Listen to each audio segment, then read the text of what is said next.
उपासक अपने उपास्य देव में तन मन प्राण सर्वस्व समर्पित कर देता है तो उपास्य देव उससे एक क्षण भी दूर नहीं रहते। यही उपासना का अर्थ है। सदैव अपने इष्ट के समीप रहना उपासना, समीप रहना भाव से, तन से।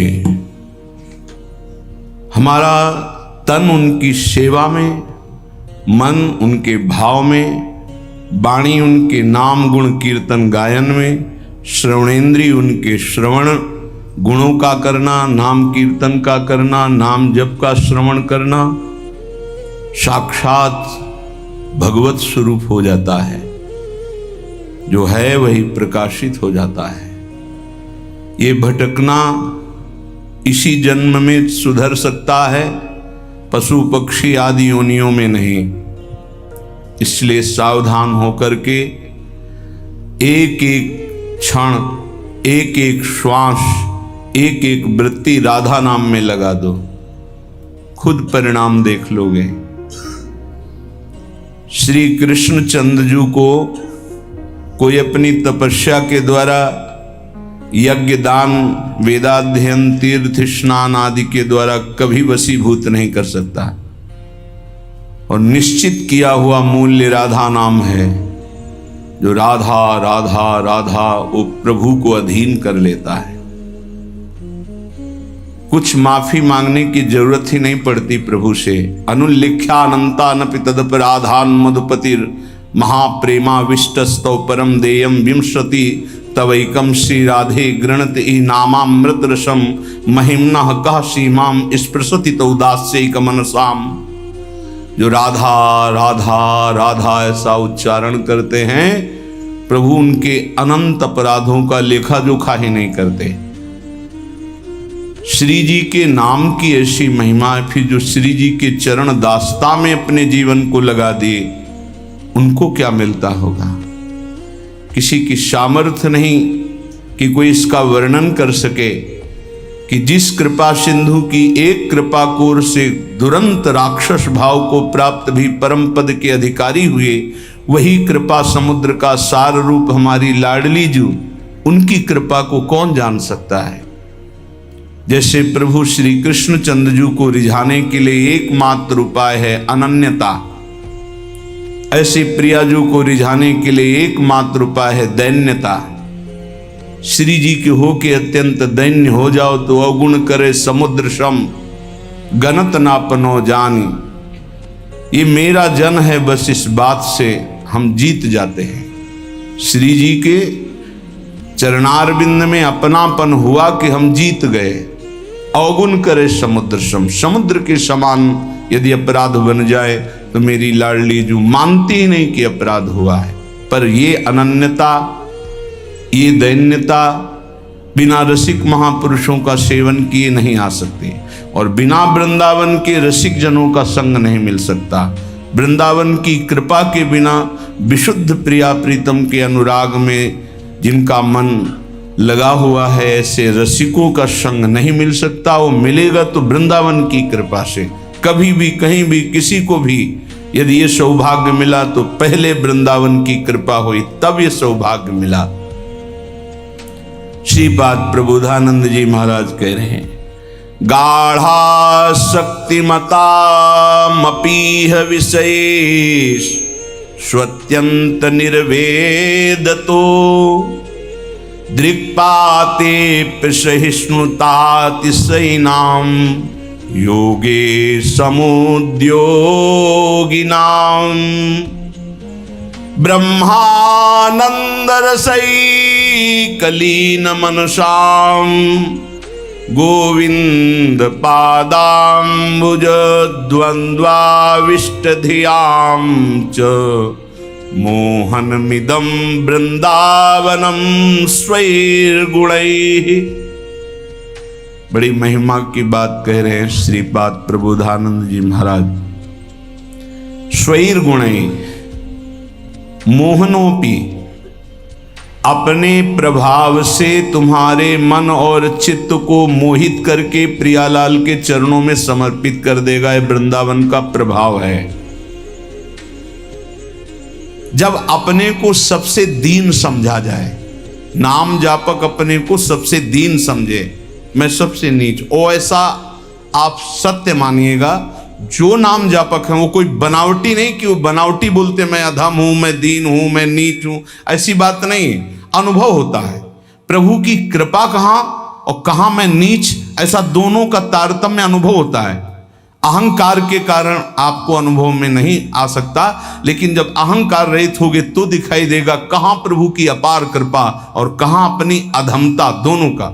देखो स्वामी जी महाराज श्री ललिता जी के अवतार हैं, श्री स्वामी हरिदास जी, और अपने सिद्धांत पद में कह रहे हैं मोसो ना बिगारन को और तोसो ना संवारन को, तो ही मोई पड़ी होड़।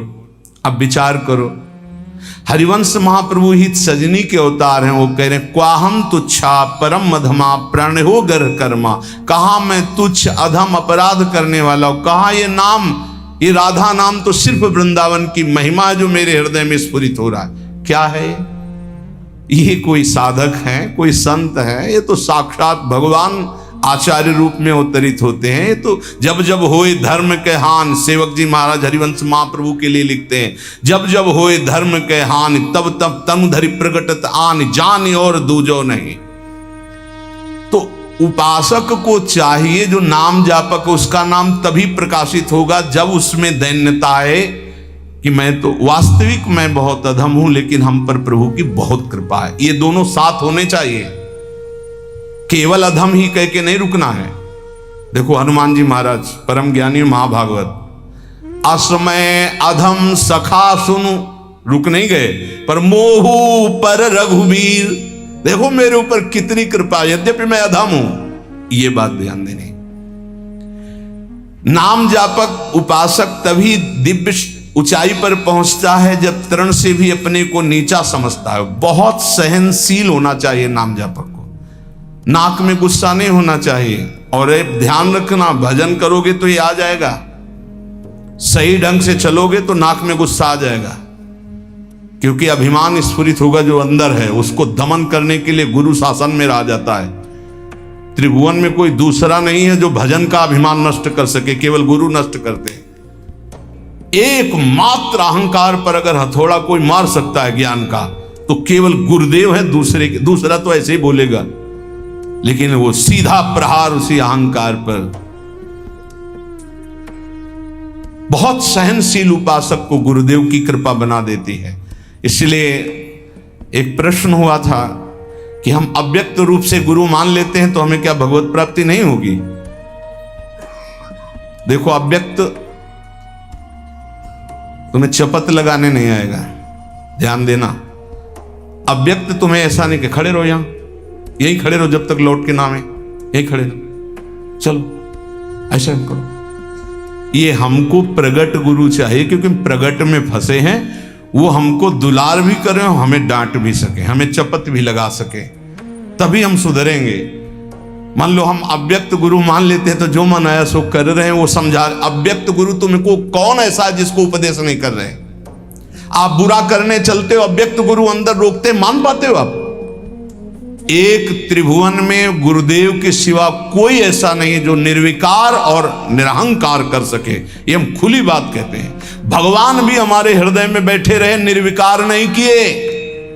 जन्म जन्मांतर से हमारे साथ हैं, कभी निर्विकार नहीं किए, कभी निरहंकार नहीं किए। वही हृदयस्थ भगवान अव्यक्त जब व्यक्त रूप गुरु रूप धारण किए तो पक्का सुधार हो गया, पक्का माया से मुक्त करने का मार्ग दिखा दिया। नहीं तो हाथ उठा कहते चाहे सर के बल खड़ा होकर तप करे, अहंकार पे कोई फर्क नहीं पड़ता। 10-10 हजार वर्ष तक खड़े रहे, जटाओं में घोंसले बन गए, चिड़िया बैठी, तुम कितने साल जियोगे?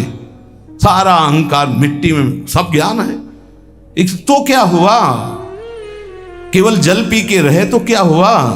कितने ऐसे पशु पक्षी जल आहार करते हैं, उनको भगवत प्राप्ति हो गई। हर अहंकार की धज्जियां गुरुदेव उड़ाते हैं। और जब गुरुदेव का ऊपर वरद हस्त नहीं रहता तो सिद्धता का नाटक शुरू हो जाता है, नाटक शुरू हो जाता है। इसीलिए अत्यंत दैन्य भाव वास्तविक जब आएगा तो गुरुदेव के चरणों में आएगा। पक्का समझो, हम आपको हृदय की बात कहता हूं, जब तक गुरुदेव की कृपा नहीं तो दो बातों पर विजय नहीं प्राप्त की जा सकती। विकारों पर षड विकार जित, ये गुरुदेव की कृपा, और अहंकार रहित होना केवल गुरुदेव की कृपा, ये दैन्यता केवल गुरुदेव। ये खूब अंदर की बात कह रहा हूं, खूब साधन मार्ग में चल के कह रहा हूं। जब तक गुरु कृपा नहीं होगी प्रगट गुरुदेव की, तब तक दो बातों पर विजय नहीं प्राप्त की, एक तो विकार और दूसरे अहंकार। बहुत सहनशील होना, सहनशील गुरुदेव बनाते हैं, ठोक ठोक के हर जगह, जहां कमजोर हो वहीं पीट पीट के। दूसरों को मान देना और स्वयं अमानी रहना, यह गुरुदेव की कृपा से ही आता है।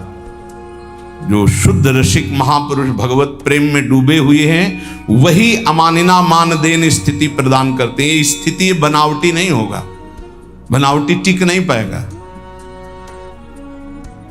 चाहे जितना भारी विद्वान तपस्वी पांडित्य से युक्त क्यों न हो, जब तक वो अपने को तृण से नीच नहीं समझता, सहनशील नहीं होता, दूसरों को सम्मान देना, स्वयं अमानी रहना, तब तक उसमें भगवत भाव का प्रादुर्भाव नहीं होता। ये बात बहुत ध्यान देने की है, नहीं खाली भटकना पड़ेगा। ऐसे हमसे बनते रहेंगे कि अंधा बटे और पड़ा चबाए। भजन करना कठिन, करके बचाना कठिन, बचा के पचाना कठिन। उपासक को चाहिए कि भूख लगे तो आधा पेट भोजन कर ले, प्यास लगे तो जल पी ले। जो विरक्त है उसे सदैव अपने साधन पथ को पुष्ट करते रहना चाहिए। अपने भजन, अपने साधन, अपना संयम, अपना ब्रह्मचर्य। कलयुग में सरल, सहज, महामहिम, परम सिद्धि प्रदान करने वाला नाम है, नाम। एक बहुत बड़े विद्वान थे, महाप्रभु चैतन्य देव नाम जी की महिमा वर्णन कर रहे थे, तो उसने कहा ये सब हम नहीं मानते, ये शास्त्रों में अर्थवाद कहा गया है। अर्थवाद कहते हैं कि फल स्तुति का वर्णन है, ऐसा वस्तुता नहीं है। इतना सुनते ही महाप्रभु ने कानों को ऐसे अंगुली से बंद किया और कहा कृष्ण कृष्ण कृष्ण कृष्ण कृष्ण, श्री हरि श्री हरि श्री हरि श्री हरि। कितनी बड़ी पाप की बात कह दी और हमने सुन लिया। अरे नाम की तो निंदा कर दिया, सुनने मात्र से पाप लगता है। चलो सब चलो, वस्त्र सहित गंगा स्नान करो। इस अपराधी के मुख से नाम की ऐसी अवहेलना सुनने के कारण हम सब अपवित्र हो गए। महाप्रभु सब के सब वस्त्र सहित सचेल, सचेल कहते हैं कि वस्त्र सहित, वैसे ही गंगा स्नान किया। फिर गंगा जी में खड़े होकर के महाप्रभु भक्तों को कहने लगे, भाई तुम सच्ची मानो अखिल कोटि ब्रह्मांड नायक श्री कृष्ण के एक एक रोमकूप में असंख्यों ब्रह्मांड है। उन श्री कृष्ण को अधीन करने की सामर्थ्य श्री कृष्ण का नाम रखता है। मैं गंगा में खड़े होकर कहता हूं, पक्का पक्का। ये विद्वता भी बहुत कभी कभी भगवान से विमुख कर देती है। एक श्वास में एक नाम ले लिया, कृष्ण, राधा, राम, हरि, भारी पड़ जाएगा तुम्हारे हिसाब में। जब तुम्हारा शरीर छूटेगा और तुम्हारे रजिस्टर को देखा जाएगा तो एक कृष्ण नाम निकलेगा, तो वो तुम्हें तार देगा। एक कृष्ण नाम, ये ध्रुवदास जी महाराज कह रहे हैं, एक नाम त्रैलोक ही तारे, जो ना ले सो जन्म ही हारे।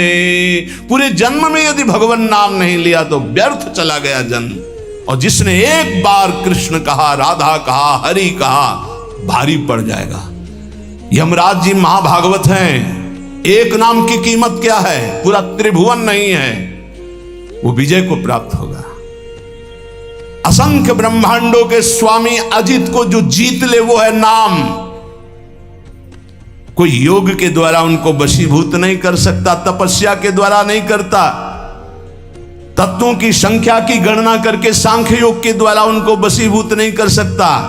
अगर कोई आज तक वशीभूत किया है तो नाम जापक ने किया है। सुमीर पवन सुत पावन नामू, अपने बस कर राखे नाम। ये नामापराध में 10 नामापराध में एक अपराध है नाम में अर्थवाद की भावना करना। इसलिए जो भक्ति विहीन, उनकी कभी बातें नहीं सुननी चाहिए। बड़े बड़े मंत्रों का जाप, तपस्या, पूजा पाठ, यज्ञ, दान, अनुष्ठान कोई भी नाम की बराबरी नहीं कर सकता। गंगा में खड़े होकर महाप्रभु चैतन्य देव कह रहे हैं, स्वयं भगवान श्री कृष्ण चंद्रजू कह रहे हैं, न साध्यति माम योगो न सांख्यम धर्म उद्धव न स्वाध्याय तपस्त्यागो यथा भक्तिर ममोर्जिता। भक्ति का स्वरूप क्या है? देवर्षि नारद तदर्पिता अखिलाचारिता तद स्मरणेन परम व्याकुल तेज। हर समय भगवान का स्मरण करते हुए अपने कर्तव्य कर्म को भगवान को समर्पित करना, यह उत्तम भक्ति का लक्षण है। और यही मनुष्य जीवन का परम लाभ है कि प्रभु के चरणों में प्रीति हो जाए। यही ज्ञान का, योग का, धर्म का, कर्म का, सबका फल है। अगर ये नहीं तो बड़ी दुर्गति है।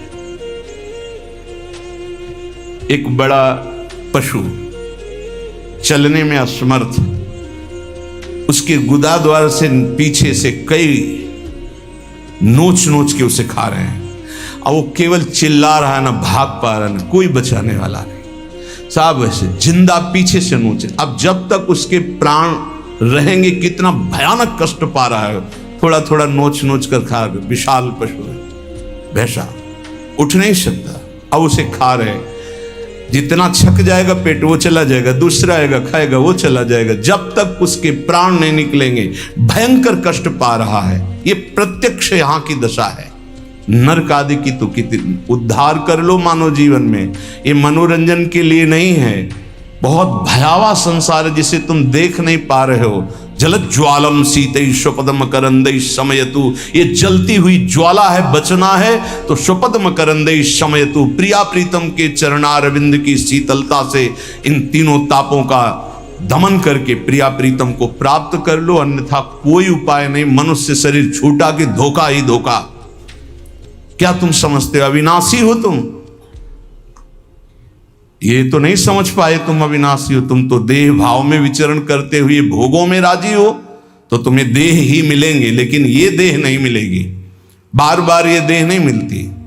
रसिक शिरोमणि श्री ध्रुवदास जी महाराज कह रहे हैं, बार बार तो बनत नहीं यह संजोग अनूप, मानुष तन वृंदा विपिन रसिकन संग विरूप।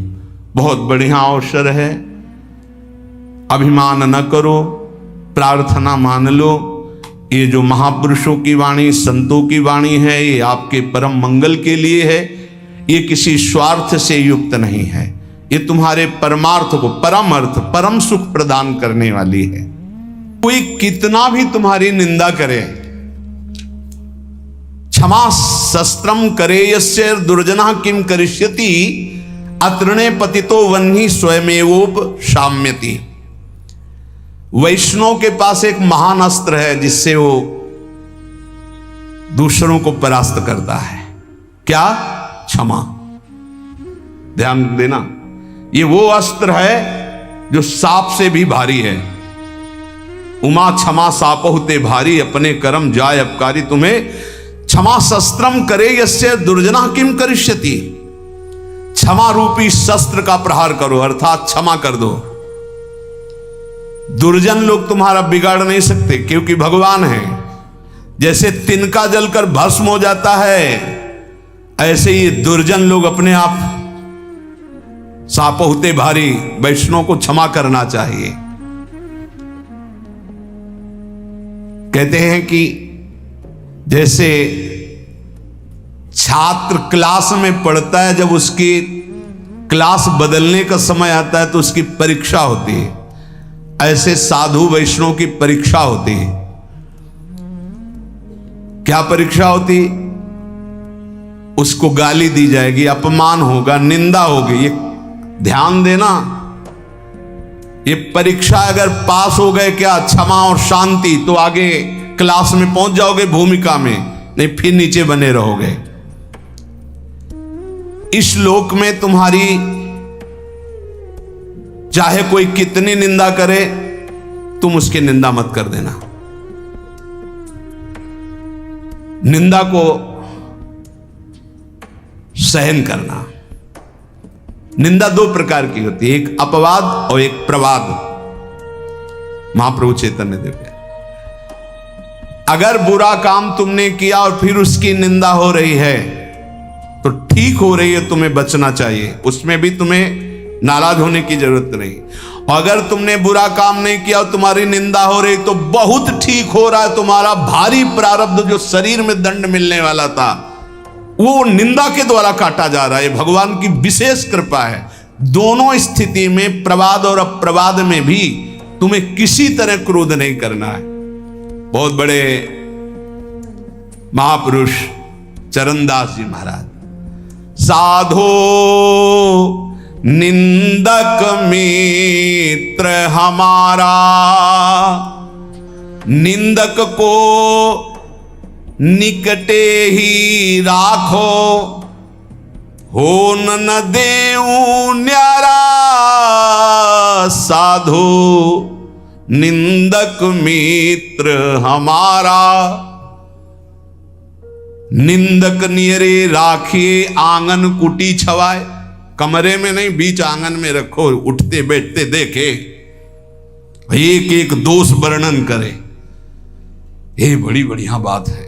निंदा करने वाले भारी पापों का नाश कर देते, बात मान लो।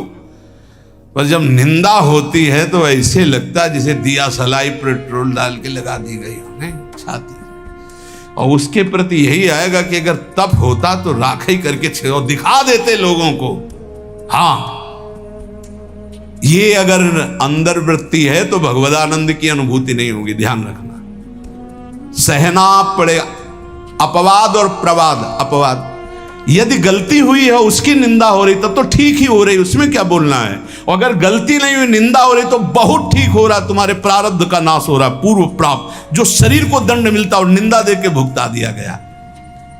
कह रहे निंदक को निकट ही रखो, बढ़िया सुविधा दे के रख सकते हो। प्रशंसा वाले को रखा जाता है नजदीक। खड़े हो माइक। तो आप लोगों के बीच में हम ये बड़े गर्व से कहते हैं कि पूज्य महाराज जी का सानिध्य हमारा परिवर्तन कर दिया, और हम ठीक है। और वही माइक से बोलने लगे, बड़ा दुर्भाग्य इनका संग मिला। फिर दृष्टि बदल जाए तो कह देला। बड़े बड़ों की बात होती है, छोटों की नहीं। निंदा में अच्छे अच्छों की दृष्टि बदल जाती है, रौद्र दृष्टि हो जाती है। जो निंदा होने पर शांत रहे वो स्थिति प्रज्ञात्मा होता है। पूज्यपाद उड़िया बाबा जी महाराज, जैसे कोई विदेशी भाषा में हमको गाली दे, हमें पता ही नहीं क्या बोल रहा है, मुस्कुरा के चल देंगे। जब हमारी भाषा में हमको गाली दे और हम ऐसे मुस्कुरा के चल दे, बिल्कुल बुरा ना लगे, तो समझो स्थिति आई है। पाछे निंदा करियग धोवे, सुनि मन मिटे विकारा, जैसे सोना तापी अगिन में, निर्मल करे सुनारा, साधो निंदक मित्र हमारा। ये निंदक लोग कितने कृपालु हैं। ये पीछे से निंदा करते हैं और क्या करते हैं, समस्त विकारों को उसके मिटाकर ऊपर उठा देते हैं। पक्का निंदा सह गए तो भूमिका बदल जाएगी। बहुत कठिन है निंदा सहना, बहुत कठिन है। निंदा सह गया तो द्वंद्व सहने की ताकत आ जाएगी। स्तुति बहुत अच्छी लगती, नहीं लगती? बगल से निकल के कोई भी ये कह रहा कि बड़े भाग्य हैं इसे महात्मा के दर्शन, और कान में पड़े तो ऐसा लगता है बर्फ की सिल्ली रख गई, नहीं? और जब कोई न कोई प्रणाम, न कोई नमस्कार और कटु वचन बोले, फिर उसके हमारा नम्र भाव, ये हमारी वैष्णवता, ये साधुता है। क्या करते, जैसे अग्नि में तपाकर सोना शुद्ध होता है, ऐसे निंदा करके ये लोग हमारे पापों का नाश करके हमें ऊंची स्थिति प्रदान करते। तो कौन बड़ा हुआ, जो हमें स्तुति करके नीचे गिरा दे या जो निंदा करके ऊपर उठा दे? जो ऊपर उठा दे। तो निंदक मित्र हमारा। बोले घन अहरन कसी हीरा निबटे, कीमत लक्ष हजारा। कांच और हीरा की पहचान कैसे होती? एक घन में पहचान होती। घन लोहे का एक हथौड़ा जैसा होता है और उसको ऐसे रख के पक्की जगह पे, लोहे पे, और ऊपर से घन मारो। अगर नकली हीरा है तो छार छार हो जाएगा, और असली हीरा है तो कुछ फर्क नहीं पड़ेगा। तो बोले असली संत में जहां गाली गलौज निंदा अपमान करो कोई फर्क नहीं पड़ा, अगर टूट गया तो नकली हीरा था, असली हीरा नहीं। घन अहरन कसी हीरा निपटे, तो कीमत लक्ष हजारा। ऐसे जाचत दुष्ट संत को, करन जगत उजियारा। साधो निंदक मित्र हमारा। ये भगवान से मिलाने वाले बनते, निंदा करने वाले। ये दुष्ट जन जो निंदा करते हैं, ये हमें भगवत प्राप्ति कराते हैं। इनके चरणों में कोटि कोटि प्रणाम। ये संसार में फंसने नहीं देते, छोटी सी छोटी गलती सामने रख करके हमको भगवान से मिला देते हैं, हमारे पापों का नाश कर देते हैं, हमारी बाधाओं का नाश कर देते हैं। जोग यज्ञ जप पाप कटन ही तू करे, सकल संसारा। और बिन करनी मम करम कठिन सब मेटे, निंदक प्यारा। कितनी बढ़िया बात। बड़ी बड़ी साधनाओं से पाप नष्ट करने का प्रयास किया जाता है, लेकिन निंदक, हम कुछ प्रयास भी नहीं कर रहे, हमारे सारे पाप नष्ट कर रहा है निंदा करके। कितना प्यारा मित्र है। बिन करनी मम करम कठिन सब मेटे, निंदक प्यारा। सुखी रहो, ये कोई संत ही बोल सकते हैं, ये केवल संत हृदय बोल सकता है। सुखी रहो निंदक जग माही, रोग न हो तन सारा। हमारी निंदा करने वाला, उतरे भव निधि पारा। ये कोई महात्मा ही बोल सकता है, दूसरे की ताकत ही नहीं। कह रहे हैं निंदक सुखी रहो, इस लोक में तुम्हारे शरीर में कोई रोग ना हो, और मेरी निंदा करने वाला परलोक में भगवान को प्राप्त हो। ये मेरा आशीर्वाद है। क्या संत है, क्या इनका हृदय कौन जान सकता है। सुखी रहो निंदक जग माही, रोग न हो तन सारा। हमारी निंदा करने वाला, उतरे भव निधि पारा। साधो निंदक मित्र हमारा। निंदा जो कर रहे हैं, निंदक के चरणों की स्तुति भाखों बारंबारा। चरण दास कहे सुनियो साधु, ये निंदक साधक भारा। ये निंदा करने वाले भगवान की प्राप्ति कराने में बड़े सहायक हैं। हे साधु, कभी इनकी निंदा मत करना। जो तुम्हारी निंदा करे तुम सह जाना, तुम्हें भगवत प्राप्ति करा देंगे, पक्की बात। इसलिए महाप्रभु चैतन्य देव अपने श्रीमुख से कह रहे हैं कि यदि लौकिक और पारलौकिक उन्नति प्राप्त करना चाहते हो तो तुम अपनी निंदा की कभी अवहेलना मत करना। तुम्हारी निंदा हो रही, बड़े प्यार से चुपचाप सुन लेना और क्षमा कर देना, तो तुम इस परमार्थ के क्लास में ऊपर उठ जाओगे। यदि जीवन में किसी के कोई दैवी संपदा की विशेषता और मां भागवती गुण पाए गए हैं तो उन्होंने जीवन में बहुत कष्ट सहा है, गालियां सही है, मारपीट सहे, अपमान सहे हैं, तब जाकर वो जैसे स्वर्ण तपाने पर चमकता है ऐसे वो चमकते हैं। उपासक को लौकिक पारलौकिक उन्नति प्राप्त करने के लिए निंदा, अपमान, तिरस्कार सहना होता है। ये सहने की सामर्थ्य फिर कह रहा हूं, सदगुरु कृपा पात्र में आती है।